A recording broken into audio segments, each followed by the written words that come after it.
ഒഴിഞ്ഞു പോകാൻ ആശുപത്രി കടക്കാതിരിക്കാൻ വേണ്ടിയിട്ടുള്ള എളുപ്പപ്പണിയാണ് ഇപ്പൊ ഈ ചെയ്ത് വെച്ചിരിക്കുന്നത്.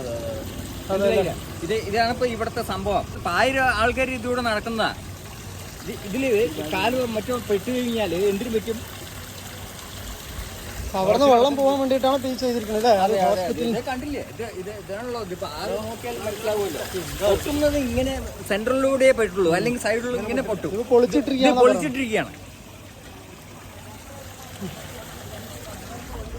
വെള്ളം പോകാൻ വേണ്ടിയിട്ടേ കറക്റ്റ് വഴിയിൽ തന്നെ ഉള്ള സ്ലാബിനെ പൊട്ടിച്ചിരിക്കുകയാണെന്നാണ് പറയണത്. ആ ഗേറ്റിൻ്റെ മുന്നിൽ തന്നെ നടുവിനായിട്ട് തന്നെയാണ് ആ സ്ലാബിനെ പൊളിച്ചിട്ടിരിക്കുന്നത്. ഇത് കൂടെ എങ്ങനെ നമ്മൾ അങ്ങോട്ടേക്ക് കടക്കും? ആ വണ്ടികൾ പോകാൻ പറ്റില്ല. വണ്ടി എന്തായാലും താഴും അതിൻ്റെ ഉള്ളിൽ. അപ്പോൾ അത് നോക്കിയിട്ട് വേണം ചെയ്യാൻ. ഇവർ വെള്ളം പോകാൻ വേണ്ടി അവിടെ നിന്നാണ് അത് റോഡിനൊരു പരിഹാരമല്ല ഇവർ കാണുന്നത്. അതുവഴി നടവഴിയിലാണ് അവർ ഹോൾട്ട് വെച്ചിരിക്കുന്നത്. അത് ഗേറ്റിൻ്റെ മുന്നിലുള്ള സ്ലാബിൽ. മഴ ശക്തമായതോടുകൂടി നമ്മുടെ ജില്ലാശുപത്രിയുടെ പുറകിലുള്ള സ്ത്രീകളുടെയും കുട്ടികളുടെയും ഹോസ്പിറ്റലിൻ്റെ റോഡിൻ്റെ അവസ്ഥ കണ്ടില്ലേ. ഇതിപ്പോൾ ഇവിടെ നിന്ന് അങ്ങോട്ട് തോണി വെച്ച് പോകേണ്ട അവസ്ഥയാണെന്നാണ് ഇപ്പോൾ എല്ലാവരും പറയുന്നത്. അവിടെ നിന്ന് ഡിജിറ്റൽ മറ്റേ ഡാമേജ് എല്ലാം ബ്ലോക്ക് ചെയ്ത റോഡിലേക്ക് ആയിരിക്കുന്നത്. നമുക്ക് ആ റോഡ് ക്രോസ് ചെയ്യണമെങ്കിൽ അവിടെ ഒരു ബോട്ടോ തോണിയോ സംഘടിപ്പിച്ചിട്ട് വേണം നമുക്ക് ജനങ്ങൾക്ക് ഇങ്ങോട്ട് വരാൻ, ഹോസ്പിറ്റലിലേക്ക് വരാൻ. അല്ലെങ്കിൽ തന്നെ ഇവിടെ മുഴുവൻ ഇടയ്ക്കിടയ്ക്ക് വെള്ളക്കെട്ടാണ്. ഇപ്പം മഴക്കാലം കൂടി തുടങ്ങിയപ്പോൾ മൊത്തം കുളമായി.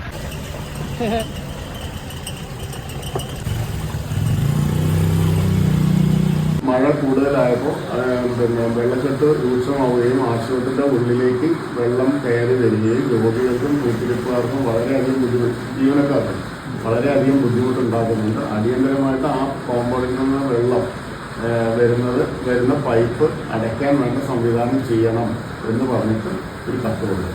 ജില്ലാ ആശുപത്രിക്ക് കത്ത് കൊടുക്കും. ആ കത്ത് കൊടുത്തിട്ട് നിങ്ങളെ അറിയിക്കാമെന്നുള്ളതാണ് പറഞ്ഞത്. അപ്പോൾ അത് അറിയിക്കാത്ത പക്ഷം ഞങ്ങളിപ്പോൾ പറഞ്ഞ പോലെ ഞങ്ങൾ ഇവിടെ ഉപവാസം ഇരിക്കാനാണ് തീരുമാനിച്ചിരിക്കുന്നത്. ഈ കത്തിൽ എന്താ എഴുതിയിരിക്കുന്നത്? ശാശ്വതമായ പരിഹാരം കാണണം, അല്ലെങ്കിൽ അവിടെ ബ്ലോക്ക് ചെയ്യുക. അവിടുന്ന് പറഞ്ഞ വെള്ളം തടച്ചു നിർത്തുന്നതാണ്. നിങ്ങൾക്ക് HMC മെമ്പർ അല്ലേ? അതെ, ഞങ്ങൾ എല്ലാവരും HMC മെമ്പർമാരാണ്. നമ്മളിപ്പോൾ അന്ന് റോഡ് ടാർ ചെയ്യണം പറഞ്ഞു. അന്ന് ശരിക്കും റൈറ്റിൽ ടാർ ചെയ്താണെങ്കിൽ ഇത്ര വിഷയം വരില്ല. അന്നപ്പോൾ ഫണ്ട് പാസ്സാക്കി വെക്കുകയും ചെയ്തിട്ട് അത് ഈ കൺസ്ട്രക്ഷൻ കഴിയട്ടെ എന്ന് പറഞ്ഞു. കൺസ്ട്രക്ഷൻ ഒന്നും ഇപ്പം കഴിയില്ല.